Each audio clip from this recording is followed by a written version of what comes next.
setiap manusia pasti dia akan mendapatkan ujian dan pasti dia akan mendapatkan cobaan.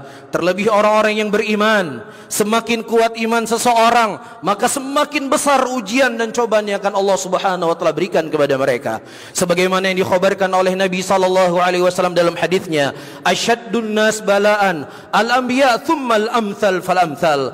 Orang yang paling keras ujiannya, orang yang paling berat cobaannya, kata Nabi sallallahu alaihi wasallam, adalah para nabi, kemudian yang semisal dengannya, dan kemudian semisal dengannya. Bahkan Rasulullah sallallahu alaihi wasallam menyebutkan dalam hadis yang lainnya, kalau seandainya seseorang mendapatkan ujian, seberat apapun ujian yang dia dapatkan, sebesar apapun musibah yang menimpa dirinya, ingatlah musibah yang menimpa diriku, kata Rasulullah sallallahu alaihi wasallam, maka itu semuanya akan memberikan keringanan kepada dirinya.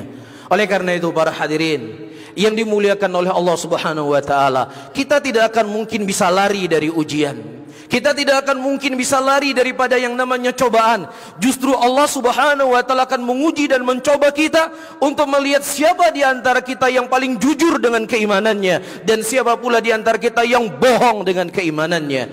Allah Subhanahu wa taala mengatakan dalam ayatnya, ahasiban nas ayyutraku ayyakulu amanna wa hum la yuftanun wa laqad fatanna alladhina min qablihim falya'lamanna Allahu alladhina sadaqu wa la'lamanna al-kadhibin. Apakah manusia mereka menyangka mereka akan ditinggalkan untuk mengucapkan keimanan begitu saja? Saya cinta kepada Allah, saya cinta kepada Rasul, saya sebagai seorang muslim, saya sebagai seorang mukmin, saya sebagai seorang mukminah. Belum cukup pengakuan kita, sampai datang kepada mereka ujian, sampai datang kepada mereka cobaan, dan Allah yang Maha tahu siapa di antara mereka yang jujur dengan keimanannya dan siapa pula di antara kita yang bohong dengan keimanannya. Oleh karena itu, para hadirin yang dimuliakan oleh Allah Subhanahu wa taala, agar kita menjadi orang-orang yang sukses.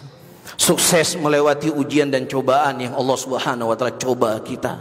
Sukses untuk menjadi orang yang beriman. Karena orang yang beriman bukan hanya mengimani adanya Allah.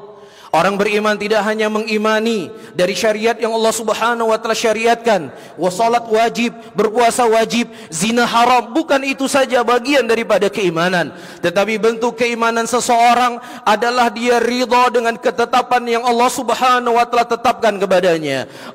Dia ridha dengan apa yang telah Allah takdirkan kepadanya. Ketika Allah memberikan nikmat kepadanya, dia mensyukuri nikmat Allah Subhanahu wa taala. Dan ketika Allah Subhanahu wa taala menguji dan mencoba dia, orang-orang yang beriman, mereka akan bersabar dengan ujian tersebut. Namun sebaliknya para hadirin yang dimuliakan oleh Allah, kalau seandainya kita mengaku beriman kepada Allah, kita mengaku cinta kepada Allah Subhanahu wa taala, namun ketika Allah menguji kita, ketika Allah mencoba kita, kemudian kita menjauh dari Allah Subhanahu wa taala, kemudian kita meninggalkan Allah Subhanahu wa taala, apalagi kemudian kita berkata dalam hati kita, Allah tidak adil kepada saya, dalam keadaan saya telah beriman kepadanya, dalam keadaan saya telah ruku dan sujud kepadanya, tetapi Allah memberikan ujian kepada saya. Allah tidak adil. Siapa yang mereka memiliki keyakinan yang seperti ini, walaupun itu tidak pernah terucap di lisannya, tersimpan dalam hatinya, ini menunjukkan ketidakjujuran iman seseorang kepada Allah Rabbul Alamin.